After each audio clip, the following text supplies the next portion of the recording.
शिवाय गुरवे नमः। शिवाय गुरवे नमः। शिवाय गुरवे नमः। शिवाय गुरवे नमः। అమ్మ శ్రీ నిరాధార, నిరంజన అంటే ఏ ఆధారం లేకపోయినా ఆవిడ ఉన్నది. అలాగే ఎలా ఉంది? ఆనందంగా ఉంది ఎల్లప్పుడూ కూడా, అంటే ఎలాంటి పరిస్థితుల్లో అయినా సరే అని. అయితే ఆవిడ అమ్మ, ఆవిడ బ్రహ్మస్వరూపిణి అండి. ఆవిడకి ఏ పరిస్థితులే అంటే పాపం ఎంతమంది తిట్టుకుంటారు, ఎంతమంది ఏది చేస్తారండి. ఆవిడ సృష్టి చేయాలి కదా.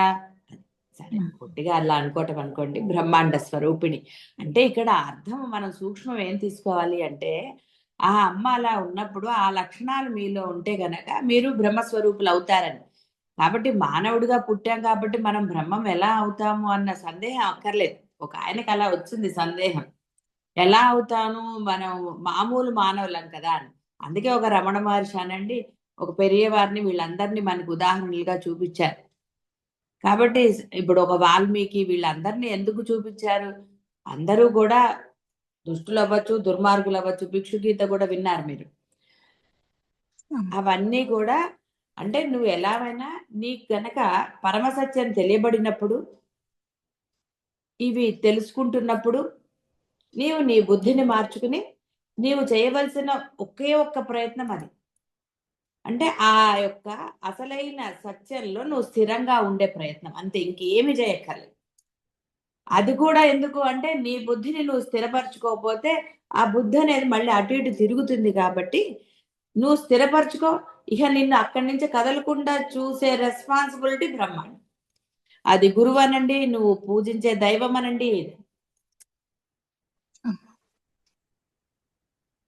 100%, 200% ఎవరు చెప్పగలుగుతారు? అనుభవంతో చెప్పగలుగుతారు. కాబట్టి అనుభవంతో చెప్పే మాటలేవి. కాబట్టి మీరు కూడా ఆధారం చూస్తారు. మామూలుగా ఏం ఆధారం దొరుకుతుంది మనకి, ఏ కారణం దొరుకుతుంది సంతోషానికి, ఇలా రకరకాలుగా. అక్కర్లేదురా, హాయిగా నిరంజన, ఎప్పుడు చక్కగా ఎలాంటి పరిస్థితులు వచ్చినా, అంటే అక్కడ ఏదో వేరేదేదో జరిగితే అక్కడ నవ్వుతూ ఉండమని కాదు అర్థం. ఎస్, ఇది జరిగింది, సో వాట్ అనుకోండి. ఇది జీవితం. ఒకరిది ఒకరి ఎప్పుడు ఇది ఉండదండి. వాడి వల్ల నేను, వీడి వల్ల నేను, నా వల్ల వాడు, ఇవి ఎప్పుడు ఉండవు. అన్నీ ఆ బ్రహ్మలిఖితమే. నువ్వు ఒక కారణం అంతే. ఎలాగైతే లోపల వైరింగ్ కారణం, మీరు ఫ్యాన్ ఏసీ రావడానికి, అదే విధంగా అంతే. కాబట్టి ఇక్కడ అహంకరించవలసిన అగత్యం అసలు లేదు. కాబట్టి నువ్వు నీ ధర్మాన్ని నువ్వు ఆచరిస్తూ ఉండు, మిగతాది ఆవిడ చూసుకుంటుంది. కాబట్టి అలా ఆవిడ ఎప్పుడు అలా ఉంటుంది. ఈ లక్షణాలు మీరు గనక ఏర్పరచుకోగలిగితే, ఏర్పరచుకుంటే ఆప్షన్ లేకుండా మీరు అమ్మ సమానం. ఏమి ఇందులో సందేహం అక్కర్లేదు. అని మనం అనక్కర్లేదండి. రాముడు దేవుడు ఎలా అయ్యాడు? ఇలాగే అయ్యాడు. ఒక రమణ మహర్షిని భగవాన్ అని ఎందుకన్నారు? అసలు మహర్షి అనే వర్డ్ ఆయనకి ఎలా జాయిన్ అయింది? ఆయన లక్షణాల వల్ల, ఆయన వ్యవహారం వల్ల.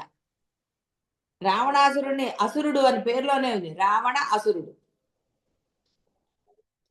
సరే వాడు అరిచాడు కాబట్టి అనుకున్నా కూడా వాడి వ్యవహారం వల్ల వాడు రాక్షసుడయ్యాడు. మీ వ్యవహారంతో కదండి ఎవరైనా మిమ్మల్ని ఒక ట్యాగ్ పెడతారు మీకు. వాళ్ళు మంచి వాళ్ళు, చెడ్డవాళ్ళు, ఇంకోటి ఇంకోటి రకరకాల ఎలా ఏర్పడతాయండి? మీ వ్యవహారం వల్లే ఏర్పడతాయి. అమ్మ ఎందుకు అలా అయింది? ఆవిడ వ్యవహారం. ఆవిడ ఏమి చేసింది? దుష్ట సంహారం చేసి. సో ఆవిడ లక్షణాలు చెప్పారు. ఆ లక్షణాలు నీలో ఉంటే నువ్వు అదే. ఎక్కడ ఇప్పుడు అమ్మవారే నాకు పోటీనా నువ్వు అందండి. ఏ తల్లిదండ్రులైనా మీరు నాకు పోటీ అంటారా పిల్లల్ని? నిజంగా మంచి వాళ్ళైతే సద్గురువులు కావచ్చు, బంధువులు కావచ్చు, మిత్రులు కావచ్చు, నిజమైన మంచి హృదయం అంటే లోపల కపటత్వం లేని వాళ్ళైతే అందరినీ తనంతట వాళ్ళుగా చేయడానికే ప్రయత్నం చేస్తారు.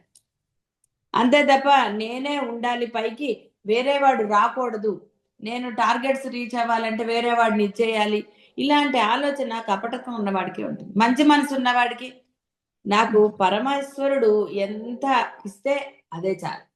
నా వల్ల ఒకరికి ఇబ్బంది. నిన్న చెప్పారు కదా, లోకానికి ఎంత ఉపకారం, లోకం నాకేమిటి. ఇలా ఒక మంచి ఉద్దేశం, అంటే మనసులో ఎటువంటి ఇది లేనివాడే ఎప్పుడు ఆనందంగా ఉండగలుగుతాడు. లేదనుకోండి, ఎంతసేపు వీడిని ముంచుదామా వాడిని ముంచుదామా ఇంకోట, ఇదే ఆలోచన. కాబట్టి ఇక్కడ ఈ యొక్క లక్షణాలు కేవలం అమ్మవి అని అనుకుని ఊరుకోవటం కాదు, అబ్బా చాలా గొప్పదని నమస్కారం చేసుకుని ఊరుకోవటం కాదు.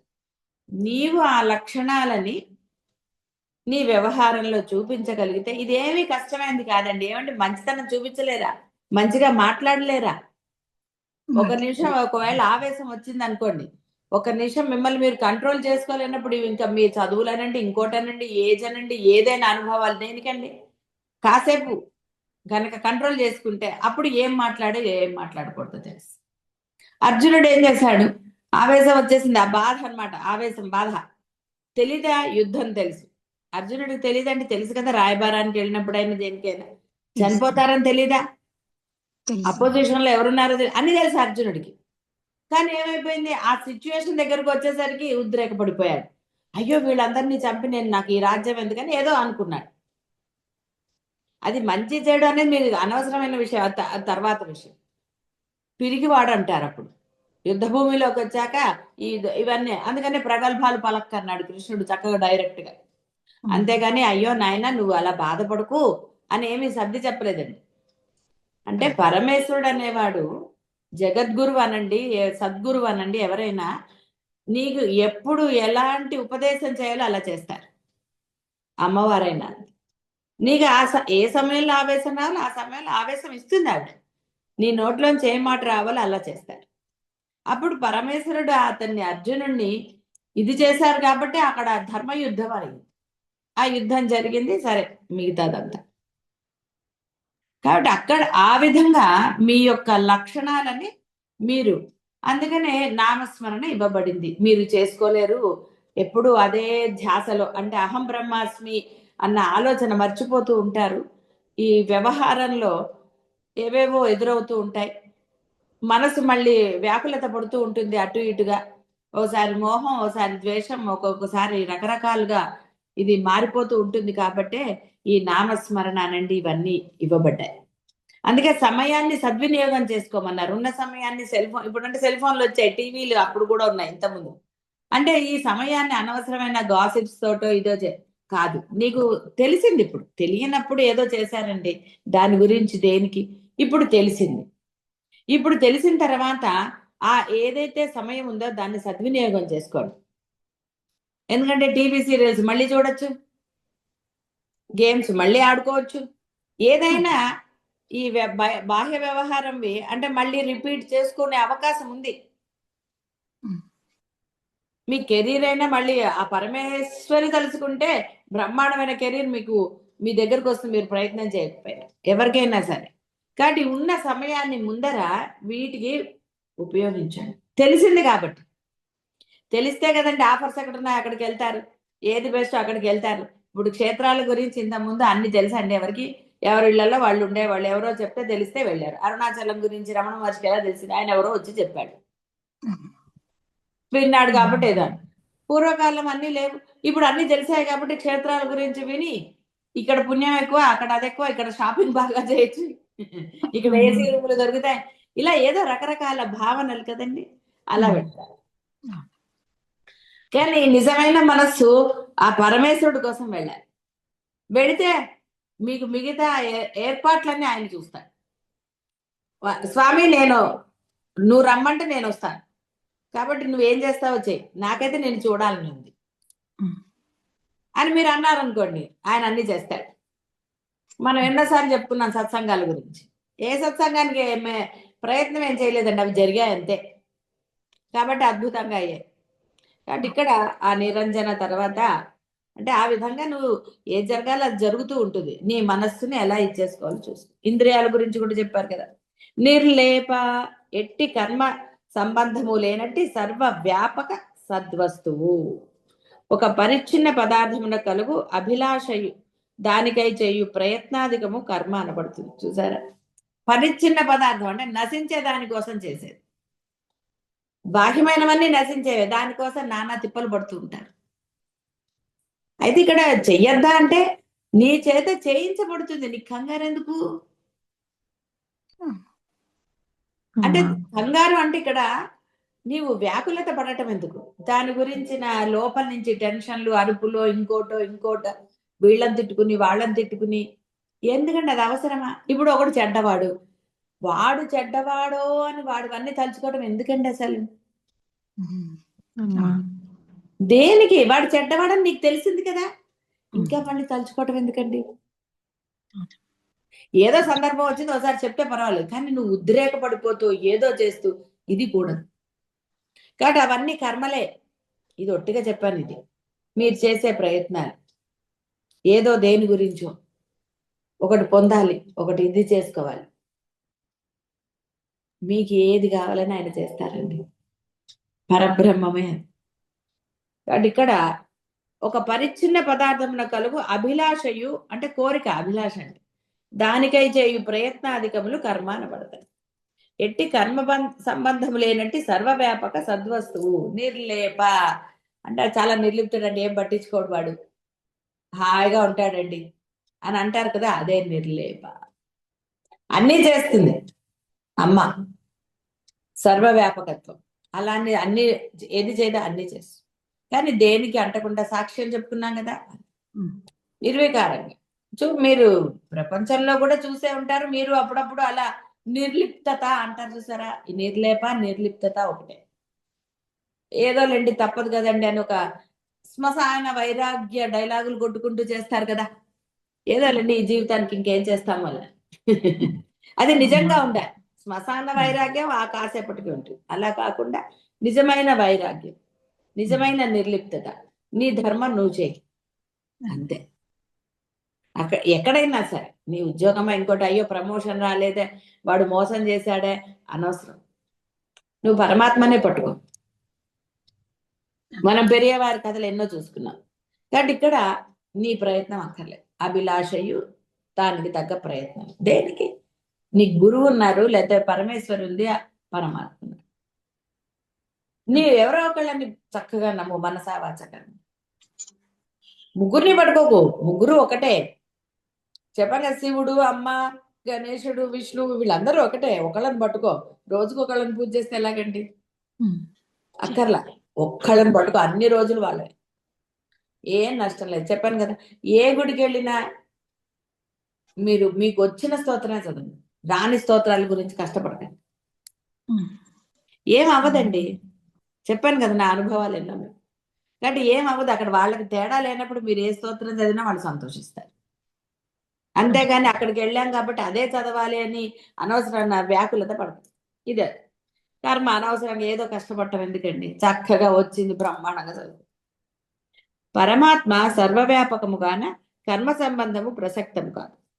అన్యత్ర ధర్మ తన్మాత్ర ధర్మాత్ అన్యత్ర తస్మాత్ అకృతాత్. దేనికి సంబంధం లేదండి. కాబట్టి అన్ని చేస్తారు చేయనట్టే. అందుకే జ్ఞాని కర్మ చేసినా చేయనట్టే అన్నారు. వాడి కర్తృత్వం ఏం తీసుకోడు జ్ఞాని. నేను కాబట్టి చేస్తున్నాను, నేను చేశా కాబట్టి ఇలా జరిగింది, ఇలాంటివన్నీ అతనికి ఏముండవు. కాబట్టి అకర్త. అమ్మ కూడా అంతే, నేను చేశాను అంటే పరబ్రహ్మ స్వరూపం, అంతటా ఉంది, అన్ని చేస్తుంది, అందరినీ రక్షిస్తుంది.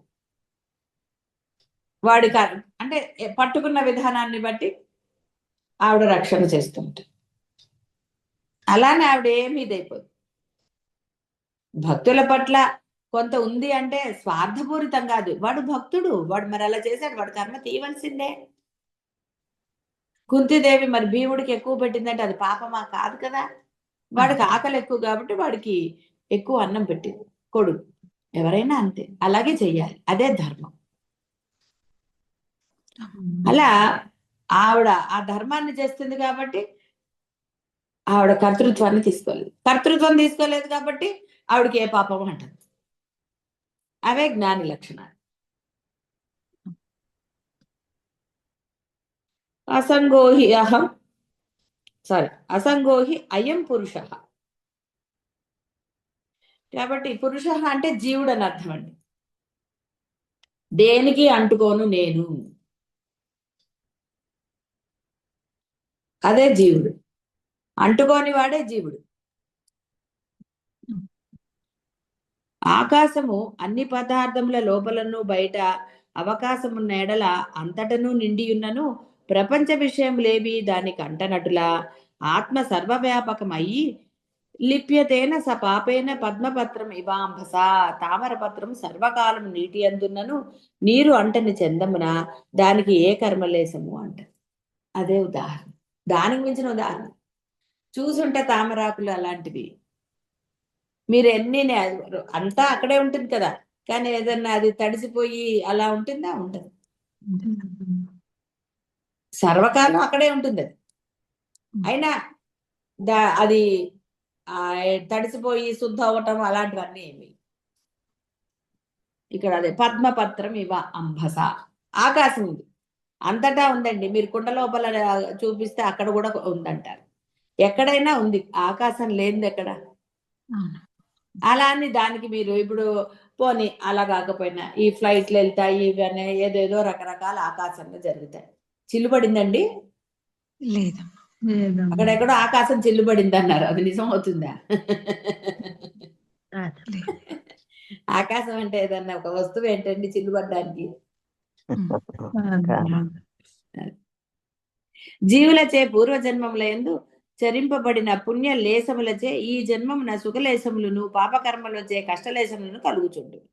పుణ్యము గాని పాపం గాని అసలు ఏ కర్మ అయినను దృశ్య రూపముగు దేహ ఇంద్రియ సంబంధములగునే గాని దృగ్రూప మాత్రముగు పరమాత్మకు చెందవు గాన పరమాత్మ స్వరూపుణకు పరమేశ్వరి నిర్లేప. దేహాదికము యొక్క కర్మలేశములన్నీ దృగ్రూపం నుండి నిర్గతములే. కాబట్టి నీవు అలా ఉన్నావు అనుకోండి, నీ పాపరాశి అంతా ఆవిడ దగ్ధం చేస్తానండి, బూడిద కూడా మిగలకుండా చేస్తా. దేహానికి ఉన్నాయి కానీ కర్మలు దేహం అనుభవిస్తుందా? ఎవరు అనుభవిస్తున్నారండి? మీ మనసు అనుభవించిందా? మీరు అంటున్నారు మనసుతోటి బాధపడ్డాను అని, కానీ ఒక ఘాటు పడ్డ ఒక యాక్సిడెంట్ అయినా చర్మానికి అయిందా మనసుకు అయిందా? దేహానికే కదా అయ్యింది, వేరే వాటికి అయిందా? అవ్వడానికి అవకాశం ఏదండి పాపం? మీరు అంటారు బాధపడ్డాను లేదా తెలియలేదనో ఏదో అంటారు. దెబ్బ తెలియలేకపోతే మళ్ళీ డాక్టర్ దగ్గరికే పరిగెడతారు. శరీరానికి దెబ్బ తగిలితే తెలియాలి, మీరు అబ్బా అనాలి. అనకపోతే మళ్ళీ పరిగెడతారు, అయ్యో ఏమిటయింది అసలు. ఇక్కడ ఈ పూర్వజన్మవన్నీ కూడా ఈ కష్టాలు కానీ సుఖాలు కానీ అలా అని ఎందుకండి నా పూర్వజన్మలో ఏం చేశాను అని ఏడవను అక్కర్లేదు. ఆహా పూర్వజన్మలో పుణ్యం చేశా కాబట్టి నాకు ఇప్పుడు ఇంత ఉందని అని అహంకరించను అక్కర్లేదు. అవన్నీ జరుగుతాయి. సరే అహంకరించావు, ఇప్పుడు తెలిసింది కదా, ఒరే ఇవన్నిటికీ కారణం ఆవిడేరా, ఆవిడ ఉండబట్టే నువ్వు ఏదైనా చేశావు, మంచి చెడులు అనేవి నీ బుద్ధులు ఆవిడది కాదు. సరే పోనీ ఇప్పుడు తెలిసింది కదా, మంచి చేస్తే పుణ్యము చెడు చేస్తే ఇది, కాబట్టి ఇప్పుడు ఎందుకు చేయాలి అన్న కనీస బుద్ధి అయినా ఉండాలి. ఇది తెలియదు అనడానికి ఏం లేదు. అట్లీస్ట్ తల్లిదండ్రులు బంధువులు ఎవరో వద్దురా అలా పాపనరా పక్కవాడిని హింసిస్తే అని చెప్పినవి వినాలి. సరే ఇక వింటాడా వినడా అనేది వాడి కర్మ మీద ఆధారపడి, అంటే పూర్వజన్మ కర్మ కాదు ఇప్పుడు కర్మ మీద. అందుకే సంచితము ఆగామి ప్రారంధము ఇన్ని కర్మలు చెప్పారు. ప్రారంధాలు అంటే కర్మల్లో రకాలు చెప్పారు. కాబట్టి దేహం ఉన్నవాడికి ఏ గోలైనా, దేహం లేని వాడికి ఏం గోలండి? ఏమి లేదు. నిర్మల ఎట్టి మలిన సంబంధము లేనిది, అనవ మాయిక కార్మికము అను మలత్రయ సంబంధము ఏమాత్రము లేదు. అవిద్య తమస్సు అజ్ఞానాలు ఏవి లేవు ఆవిడికి. శుద్ధ జ్ఞానస్వరూపిణి. సూర్యుని సన్నిధిన అంధకారం ఏమాత్రం ఉండనట్టులా జ్ఞానస్వరూపిణి అయిన పరమేశ్వరికి మలస్పర్శ ఉండుట అసంభవం కాన నిర్మల. అంటే అసలు ఆవిడ అసలు అకర్తృత్వం కదా, ఆవిడకి నేను చేస్తున్నానన్న భావన లేదు. కాబట్టి ఇక్కడ పూర్వజన్మదా ఈ జన్మదా ఇంకో జన్మదా ఈ వీటి యొక్క మలము అంటే ఏంటండి? ఆ లోపల మీరు అనుకునే రాగద్వేషాలనండి, ఏదైనా తెలిసిన పదం తెలుసుకుంటే సరిపోతుంది కదా. కాబట్టి ఆవిడకి ఏమీ లేవు అలాంటి. ఆవిడ అసలు ఎప్పుడు కూడా కర్తృత్వాన్ని తీసుకోలేదు. తీసుకోలేదు కాబట్టి ఆవిడకి ఏ దోషము లేదు. మలము అంటే ఏదో అనుకున్నారు, మలము అంటే దోషం అని. దోషరహితురాలు ఎప్పుడు ఆవిడ, అందుకనే నిర్మలంగా ఉంటుంది. పసిపిల్లలు చూడండి, వాళ్ళకి ఏం తెలుస్తుంది, హాయిగా ఆడుకుంటారు. వాళ్ళ మనసులో ఏం లేదు, కోపము ద్వేషం అన్ని ఏమీ లేవు కదా, అందుకని చక్కగా ఉంటుంది నిర్మల. అందుకని ఆవిడ ఎప్పుడు మంచి చక్కగా ఉంటుంది. ఈ అవిద్య తమస్సు ఇలాంటివన్నీ ఏమీ లేవు. తమస్సు అంటే బద్ధకం అండి, డిపెండెన్స్, అవతల వాడి మీద ఆధారపడుతూ ఉంటారు కొంతమంది. వాళ్ళు చేస్తారులే, ఎవరి కోసం చేస్తారు, ఇదో చెడ్డగుండం, నేను డబ్బులు ఇచ్చా కాబట్టి వాళ్ళు చేయాలి, లేకపోతే ఇంకోటి ఏదో, ఇలాంటివన్నీ తమస్సు కిందకు వస్తాయి. అది నీలో రజోగుణాన్ని పెంచుతుంది. ఇక రజోగుణం పెంచే సాత్వికం ఎక్కడుందండి, సుఖమే లేదు. కాబట్టి అవిద్య తమస్సు అజ్ఞానాదులు ఏమాత్రము లేనిది శుద్ధ జ్ఞాన స్వరూపం. సూర్యుడు ఉన్నాడు అనుకోండి, అక్కడ అంధకారం అంటే అసలు చీకటి అనేది ఎలా ఉంటుందండి, ఒక మంచి బ్రహ్మాండమైన బల్బ్ వేశారు, మరి అక్కడ ఎంత వెలుతురు వస్తుంది, అక్కడ చీకటికి అవకాశం ఉందా, లేదు. అదే విధంగా నిర్మలమైన మనస్సు అంటే, మీరు ఎప్పుడైతే మీ మనస్సును అలా దృఢం చేసుకుంటారో, మీలో ఈ రాగద్వేషాలు అనండి, ఇంకోటి అనండి, కర్తృత్వం కానివ్వండి, ఎక్కడి నుంచి వస్తాయండి, క్వశ్చనే లేదు. కానీ నిర్మల, ఆవిడికి ఎలాంటివి లేవు, అసంభవం. ఈ మలములన్నీ దృశ్య రూప సంబంధములే. చూసినప్పుడే కదండి లోపలికి ఏదైనా వెళ్తుంది, వాళ్ళని తిట్టుకోవటమో ఈ వీళ్ళని తిట్టుకోవటమో ఏదో ఒకటి జరుగుతూనే ఉంటుంది కదా. అది మంచి భావన, అయ్యో నేను వీడు మంచివాడు అనుకున్నాను, వీడు ఇంత చెడ్డవాడా అని అనుకోరు, ఆశ్చర్యపోతూ ఉంటారు కదా. ఒకటి లోపలికి వెళ్ళింది, మీ ఆశ్చర్యం కూడా ఒక కర్మే. అలా దృగ్రూప సంబంధములు, అందుకని దృశ్య రూప సంబంధులే కానీ దృగ్రూప సంబంధములు ఎంత మాత్రము కావు. అంటే ఇప్పుడు దృష్టికి సంబంధించిందంటే, నువ్వు లోపల అనుకున్నప్పుడే కదండి దృశ్యం అయిపోయి నిన్ను బాధిస్తోంది. ఊహించుకుంటారు చూడండి కొంతమంది, రేపు ఏమైపోతుందో, లేదా ఏదన్నా కొంచెం శరీరానికి ఏదైనా అయిందనుకోండి, ఏవో చదువుతారు, ఇంకా ఆ రోగం నాకే ఉందనుకుంటాడు, ఊహించేసుకుంటాడు కదా.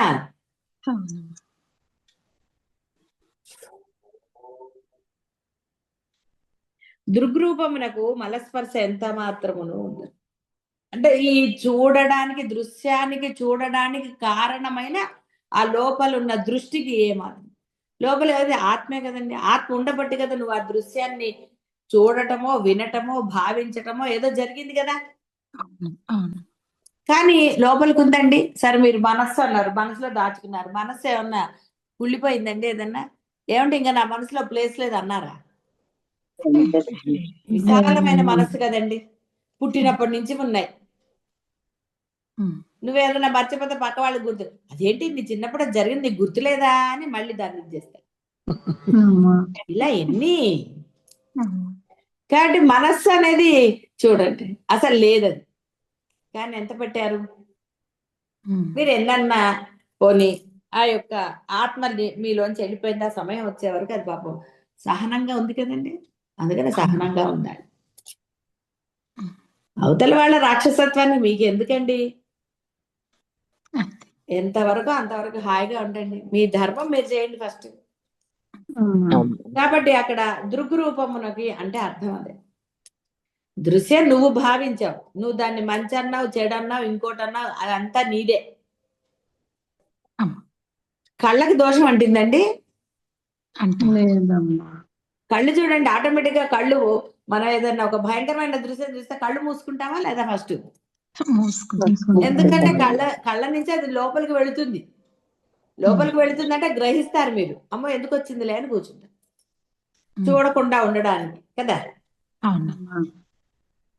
అంతే తప్ప చెవులు పనిచేస్తే చెవులు కూడా మూసుకోవాలి. కానీ మనసుకు అంటుతుందా, ఏమన్నా వాడు మనసులో ఒక అభిప్రాయం ఏర్పడిందండి, అది అప్పటిది అలా ఉండిపోయింది వాడి మనసులో, ఇవన్నీ చెప్తారు.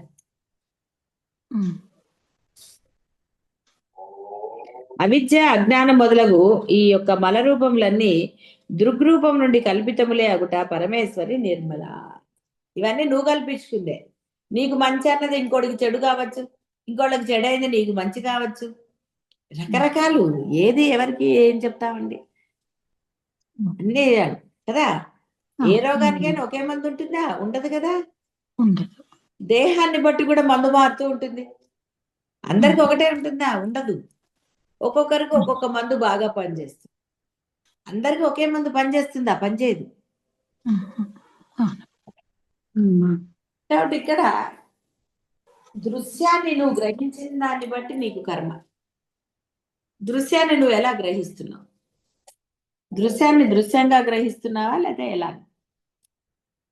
దాన్ని కాబట్టి ఆవిడ ఏది గ్రహించదు కాబట్టి అకర్త కాబట్టి నిర్మల సాక్షి. మీరు సాక్షులుగా ఉంటే మీరు నిర్మలలే. ఎవరు గ్రహించమన్నారండి? దేనికి? మీ ధర్మాన్ని మీరు చేయండి ఎప్పుడు ఉంటారు. అనేవాళ్ళు ఉంటారు, అనని వాళ్ళు ఉంటారు. అని అనన్నట్ట రకరకాల బాహ్య ప్రపంచంలో ఇది అని మీరు చెప్పగలరా? మీకు కూడా తెలుసు మీరు ఎలా ఉంటున్నారు. పక్కవాడిని ఎందుకండి చూడటం? మీ యొక్క వ్యవహారమో ప్రవర్తనో మీకు తెలియదా? చాలు. అందుకే వేరే వాళ్ళని ఏం చూడక్కర్లేదండి. మనం పురాణాలు వినక్కర్లా, శాస్త్రాలు వినక్కర్లా. ఈ సత్యాన్ని తెలుసుకున్న తర్వాత మీ జీవితమే మీకు పెద్ద ఉదాహరణ. కాబట్టి మీరు ఎట్లా ఉంటున్నారు, ఏమిటి చేస్తున్నారు, ఇవన్నీ మీరు గనక గ్రహించగలిగితే అంటే నిష్పక్షపాతంగా నిష్కర్షగా మీరు గనక గ్రహిస్తే వేరే ఉదాహరణలు అవసరమా? ఏమీ లేదు.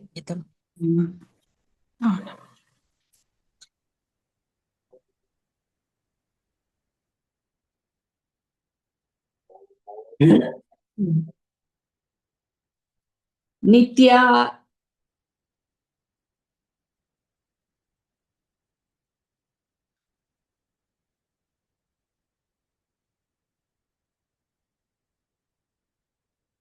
నిత్యమైనది, ఆది మధ్యాంతములు లేనిది, కాలత్రయమునందు ఉంటున్నది. నిత్యమును కాలత్రయమునందును సంస్మరించబడవలసినది, జపింపబడవలసినది, పూజించబడవలసినది. కాబట్టి ఈవిడ మీరు పడుకున్నారు కాబట్టి ఆవిడ లేదు అనడానికి లేదు. నేను పోయాక ఆవిడ ఉండదు అనడానికి లేదు. అందుకే నిత్యం. ఆది మధ్య అంతములు లేదు. ఆవిడకి మొదలు మధ్యాలే. ఆవిడ ఎప్పుడు పుట్టింది, ఎప్పుడు అది తర్వాత ఉందా? మీరంటే ముందు లేరు, మధ్యలో వచ్చారు, మళ్ళీ తర్వాత పోతారు. ఆవిడకి లేవు, అంతము లేదు. కాలత్రయం నందు 3 కాలాలు మీరు కాలాలు పెట్టుకుంటారు కదండి. పొద్దున్న, మధ్యాహ్నం, సాయంత్రం, రాత్రి, ఇలా రకరకాల కాలాలు. మామూలుగా 3 అంటారు. కాబట్టి ఆ 3 కాలాల్లోనూ ఆవిడ ఉన్నది. నిత్యమును కాలత్రయం నందును సంస్మరించబడవలసినది, అంటే నమస్కరించబడవలసినది ఆవిడనే తలుచుకోవాలి మేము. అంతే తప్ప వేరేది తలుచుకుంటే ఏం లాభం అండి? నిద్ర పడుతుందా? రకరకాల రోగాలు రావండి వేరేవన్నీ ఆలోచిస్తుంటే. కాబట్టి కాలత్రయం నందు సంస్మరించబడవలసినది, జపింపబడవలసినది, పూజింపబడవలసినది. మూడింటికి ఒకటే అర్థం, ఆవిడ్ని స్మరించటమే.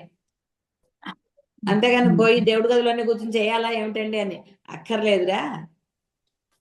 నువ్వు స్మరణ చేస్తేనే అది పూజ అవుతుంది, సంస్మరణ అవుతుంది, జపము అవుతుంది. పరమేశ్వరి దేశకాల వస్తు సజాతీయ విజాతీయ స్వగత భేదము ఏమాత్రము లేని నిత్య సత్య స్వరూపం, దృగ్రూపమై సర్వ ప్రదేశములందు ఉంటుంది కనుక దేశ బాధ లేదు. దేశము అంటే ఇక్కడ ప్రదేశం అని అర్థం, ఆ స్థలం. భూత భవిష్యత్ వర్తమాన కాలములందు ఉంటుంది కాబట్టి కాలభేదం లేదు.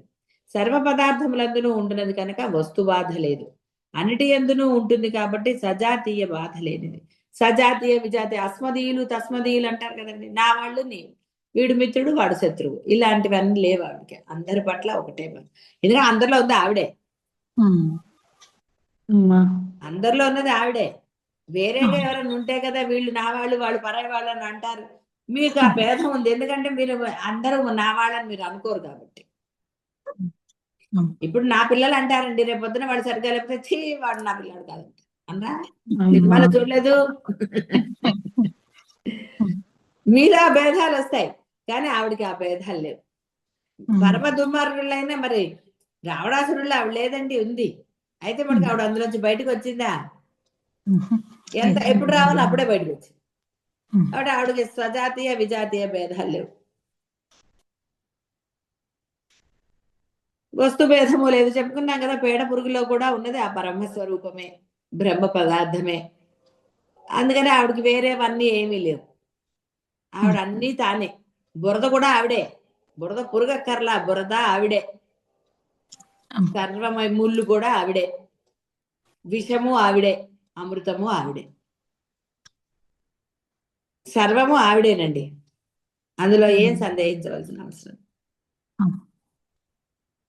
వస్తు అంతరమే లేనిది ఒకట విజాతీయం.